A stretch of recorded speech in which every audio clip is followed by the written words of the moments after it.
নমস্কাৰ, স্বাগতম জনাইছোঁ আন এটি নতুন ভিডিঅ'লৈ।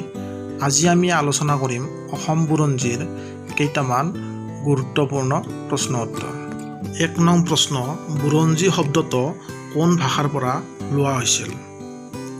উত্তৰ আহোম। নেক্সট কুৱেশ্যনটো হ'ল শৰাইঘাটৰ যুদ্ধত অসমীয়া সেনাপতি কোন আছিল? উত্তৰ লাচিত বৰফুকন। নেক্সট কুৱেশ্যন হ'ল বান ৰজাৰ জীয়েকৰ নাম কি আছিল? উত্তৰ উষা। পিছৰ প্ৰশ্নটো হ'ল ৰংপুৰ শব্দৰ অৰ্থ কি? উত্তৰ আনন্দনগৰী। ল'ৰা ৰজাৰ প্ৰকৃত নাম কি? উত্তৰ চুলিকফা। আহোম প্ৰথমতে হোৱা বিবাহক কি বুলি কোৱা হয়? উত্তৰ চকলং। অসমৰ স্বাধীনতা আন্দোলনৰ প্ৰথম শ্বহীদ কোন? উত্তৰ পিয়লি ফুকন। অসমত কেতিয়া কৃষক বিদ্ৰোহ হৈছিল?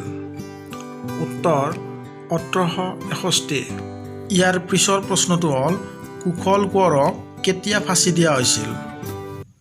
উত্তৰ ১৯৪৩। নেক্সট কুৱেশ্যন, বংগৰ পৰা অসম কেতিয়া পৃথক হৈছিল? উত্তৰ ১৮৭৪। যদি আপোনালোকৰ ভিডিঅ'টো ভাল লাগিছে লাইক, কমেণ্ট, শ্বেয়াৰ কৰিব।